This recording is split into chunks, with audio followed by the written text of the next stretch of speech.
Gabi mga karwas, mga kabedot, mga ka-DIY. So yan, may powder tayo na Bendo. Bendo po yan, Bendo coin slot. Ito po ay gagamitin ni Sir for water. Shoutout sa Sir Kian. So ito po. Yang bukas po ito ay pasisip ko na. So ngayon po, updated na po ito. Ito po ay dati ay may backup para sa relay. Ngayon po naka triple backup na. Triple na po. Papaliwanag ko po kung bakit ko tinawag na triple backup. Kasi dati may backup lang, double, ibig sabihin. Ngayon po ay triple na. Kasi ginamitan ko na po siya ng SSR. Yan po, may SSR na siya. Ngayon po, halimbawa, kaya ko po tinawag siyang triple backup, nasira po si SSR, magagamit nyo pa rin po yung dalawa na yon. Yun lang po yun, magagamit nyo pa rin siya. In case naman po, yung relay na yun ang nasira, yung sa relay na yun ang nasira at hindi naman si SSR, ililipat nyo naman po ito. Yan. Yung pong dati nasa blue, ililipat nyo lang sa orange. Yun lang naman yan, yung bakante na yan. Ngayon, bakit ko nga po siya tinawag na triple backup? In case lang po ito'y masira, yung dalawang yon magagamit nyo pa. So, ituturo ko naman yung wiring niyan, kung paano nyo, kasi hindi na po ito, madi-disregard po ito, o hindi naman totally madi-disregard, may ililipat lang kayong wire dito, sa mga ito, para magamit nyo ulit ito. Then may i-disconnect kayong wire doon sa power supply. So madali lang naman po. Ituturo ko naman po yan sa inyo. Pagka in case ito na po ang nasira.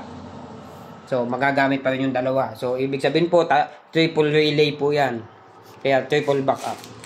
So hindi po kayo basta-basta magkakaproblema. Madali lang. Maayos agad. Napakadaling gawin. Tapos yan nga po. May extra sensor. Yan. Power supply, hindi po tayo mag-extra kasi ito na may single lang. So, ang presyo ko po ay 3.5 pa rin po. Hindi ko naman binago ang presyo kahit nag-adjust ako ng features niya. So, testingin po natin. Ito po ay pinaset ni Sir ng 2 minutes. So, ang gagamitin ko na lang pansample ay itong drill. So, hindi pa po siya gumagana kasi wala pang oras. So, pag hinulugan po natin, nakaset po siya sa 2 minutes. Yan. Then, gagana na po ito yung machine. Then, may stop button po yan. Yung stop button po, hindi po siya start ha. Stop button po siya. Ibig sabihin po, pag naghulog, tapos biglang in-stop ni client, magsi-0-0, kasalanan niya po yun, hindi nyo kasalanan. Kasi malinaw naman na nakasulat ay stop, hindi naman start.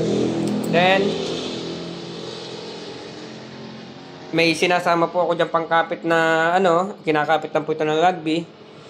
So, optional po ni client kung gustong gamitin o may sarili siyang ipinaprint na sarili niyang logo ng water o anuman. So, ayan po siya. So, nakita niyo naman po. 3.5 pa rin po, same price. So, doon po sa mga gustong mag-avail, message lang po sa aking FB, Messenger, o kaya sa cellphone number, ilalagay ko po sa description ng video. So yun lamang mga kawas, mga kabendot, mga ka-DIY. Sana ay nagustuhan nyo ang aking video na ito.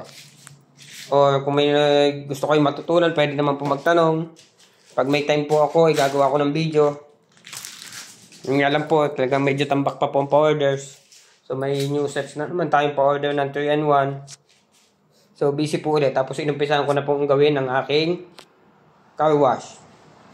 So, flex ko na lang later. Some other day po.